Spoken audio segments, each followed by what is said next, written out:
சொல்றவன் யாரு, இதெல்லாம் பிரச்சனை இல்லைன்னு போறவங்க யாரு, இப்படியே வந்துட்டு ஒரு ஒரு தலைமைத்துவத்துக்கு என்னென்னவெல்லாம் சிறந்தது நீங்க நினைக்கிறீர்களோ, சமுதாய நன்மைக்கு என்னென்னவெல்லாம் சிறந்தது நீங்க நினைக்கிறீர்களோ அதெல்லாம் எடுத்து வைத்துக் கொண்டு அதை நீங்க மார்க் போட்டு நீங்க தேர்ந்தெடுத்தீங்களா, கண்டு குருட்டுத்தனமா தேர்ந்தெடுத்தீங்களா?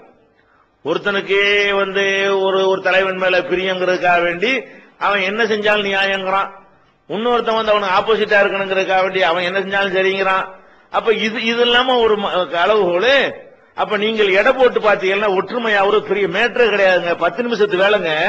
ஒவ்வொரு சகோதரனும் 10 நிமிஷத்தை ஒதுக்கி அப்படி சிந்திச்சு பார்த்தானே, ஆனால் எதெல்லாம் மைனஸ் மார்க்கா இருக்குதோ அப்ப நீங்களும் அப்ப ஒருத்தன் செஞ்சுட்டு போறானப்பா, மத்தெல்லாம் வெளியே போங்கப்பா, சீன விட்டாங்கப்பான்னு சொல்லி அவனை லெட்டர் பேட் மட்டும் கையில கொடுத்துட்டு நீங்க வெளியே வந்துருங்க.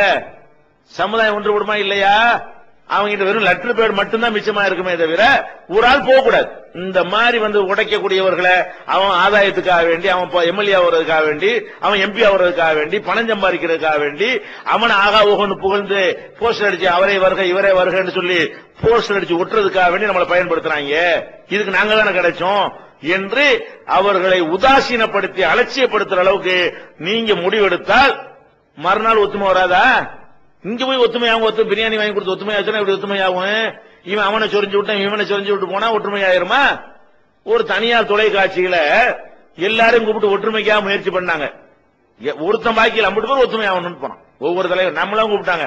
நம்ம என்ன செஞ்சிட்டோம், நீங்க நடக்காத ஒரு விஷயத்துக்கு எங்களை கூப்பிடுறீங்க, எங்களுக்கு வேலை இருக்கு, வேலை வெட்டி இல்லாத ஆளுக்கு வருவாங்க, நாங்க வேலை உள்ள ஆளுக்கு இதுக்கெல்லாம் வரமாட்டோம், வேலை வெட்டி இல்லாத ஆளுக்கு கூப்பிட்டுக்கிறோங்க, நடக்கிறதுக்கு கூப்பிட்டாதானே நம்ம போகலாம், இது நடக்கான்னு சொல்லியாச்சு.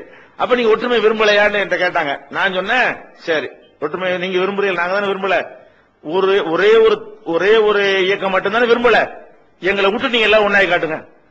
நாங்க தானே விரும்பல, நீங்க எல்லாம் விரும்புறீங்கல்ல, அப்ப தௌஹீத் ஜமாத் விரும்பல, சரி மத்த எல்லாரும் விரும்புறீங்கல்ல, தௌஹீத் ஜமாத்தை விட்டுவிட்டு நீங்க எல்லாரும் ஒரு அணியில் நின்று நாங்க இப்ப ஒன்னாயிட்டோம், எல்லாத்தையும் கலைச்சு விட்டோம், எல்லாம் ஒன்னு காட்டுங்க, அடுத்த நாள் நானும் உட்கார்ற பக்கத்துல சொன்னேன்.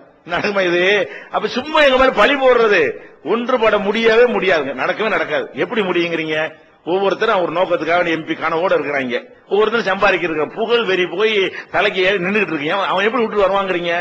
அவன் எப்படி வருவான்? ஒரு பஞ்சாயத்து வார்டு மெம்பரா வந்துட்டான், அவன் என்ன ஆட்டம் போடுறான், ஒரு கவுன்சிலர் என்ன ஆட்டம் போடுறான், ஒரு எம்எல்ஏ ஒரு கட்சியுடைய தலைவர் நாடறிந்த ஒரு ஆளுன்னு வரும்போது லேசான விஷயம் நினைக்கிறீங்களா? அதெல்லாம் அது அல்லாஹ்வுடைய அச்சம் இருக்கிறவர்கள் தான் தூக்கி எறிஞ்சிட்டு வர முடியுமே தவிர சாதாரணமான விட்டு வர முடியாது. நீங்க அவங்கள போயிட்டு ஒத்துமையாங்கிறீங்க.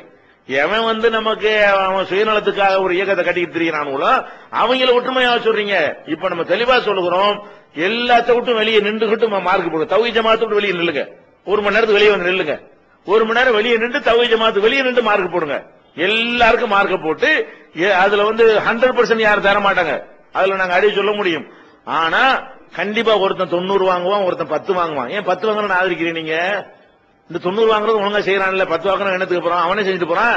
இவனை சீன விட்டாங்க ஒத்துமையாயிருவோம்ல, அந்த 10 சேர்ந்துருமா இல்லையா? இப்படி சிந்தனை செய்தீர்களே ஆனால் ஒன்றுபட இயலும். இத வெறும் வரட்டு தத்துவமா சொல்லல, செஞ்சு காட்டியிருக்கிறோம். இந்த ஜமாத்து மட்டும்தான் இன்னும் அவ்வளவு பேரும் ஒன்னா திரண்டு மக்களை கூட்டட்டும்ங்க. தௌஹீத் ஜமாத்து மட்டும் தனியா கூட்டுவோம்ங்க. இந்த கூட்டத்தை கூட்ட முடிஞ்சா? ஏன் அது நமக்கு முடிஞ்சு? ஏன் கும்பகோணத்தை நம்ம ஏன் கூட்டணும்? ஏன் அதுக்கப்புறம் தஞ்சாவூர்ல ஏன் கூட்டணும்? இப்படி மாநில அளவுல ஒரு மக்களை கூட்டுருக்கு. அடுத்த ஜூலை 4ஆம் தேதி இதுக்கு டேட்டை நிர்ணயிச்சிருக்கிறோம். நம்ம தான் மக்களை பிரித்தெடுத்திருக்கிறோம். அவங்க தலைவர்களை சேர்ந்துட்டு ஒருத்தர் அனைத்து தலைவர்களும் கூடும்போது இவருக்கு 5 அவருக்கு 5 அவருக்கு 5 ஒரு 50 பேர் கூடுவாங்க. அது ஒரு தலைவருக்கு உள்ள கூட்டம் இல்ல, அது ஒரு இயக்கத்தின் கூட்டம் இல்ல. இங்க வர்றது என்னது?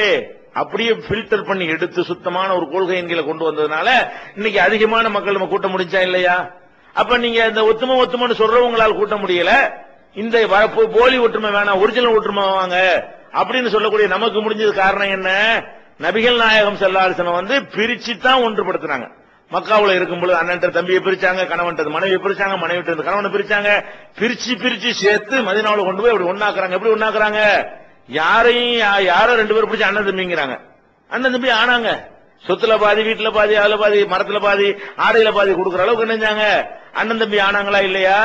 அல்லாவே பாராட்டுறான். குன்துமலா ஷபா ஹுப்ரத்தி மினன்னார், நீங்க நரகத்தின் விளிம்பிலே இருந்தீர்கள், ஃபன்கதகுமின்ஹா, அதிலிருந்து அல்லாஹ் உங்களை விடுவித்தான். ஃபஅல்லஃப பைன குலூபிக்கும், உங்கள் உள்ளங்களுக்கு மத்தியிலே ஒரு இணைப்பை ஏற்படுத்தினான். ஃபஅஸ்பஹதும் பிநிஅமதிஹி இஹ்வானா, அவனுடைய பேரருளால் நீங்கள் உடன் பிறந்த சகோதரர்கள் ஆயிட்டீங்க. அல்லாஹ் என்ன பண்ணிட்டான், உங்களை அப்படி அண்ணன் தம்பி ஆக்கி விட்டாங்கறான். நேத்து வரைக்கும் 50 காசு கழிச்சுக்கிட்டு செத்த ஒரு சமுதாயத்தை அங்க இருந்து பிரிச்சு ஒத்தையா பிரிச்சு எடுத்து அதை உருவி ஒண்ணாக்குறாங்க. அந்த பேசிக்கல இருந்துகிட்டு இருக்கிற வரைக்கும் ஒண்ணு சரிப்பட்டு வராது.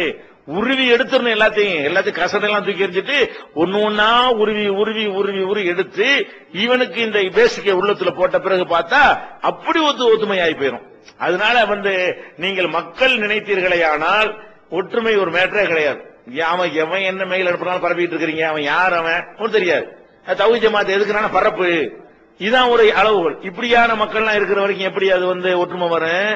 அப்ப நீங்க மார்க் போட்டு என்ன செய்யுங்க, இந்த மாதிரி சுயநலவாதிகள் எல்லாம் புறக்கணிச்சிருவோம், யாரை கொண்டு மக்களுக்கு நன்மை இருக்கோ அவங்களோட இருப்போம்னு சொன்னா குறைஞ்சபட்சம் முழுசா ஒரு இயக்கத்துல வராட்டா கூட குறையுமா இல்லையா? 30-40 இயக்கம் இருக்கிறதுல 2-3 நின்றுமா இல்லையா?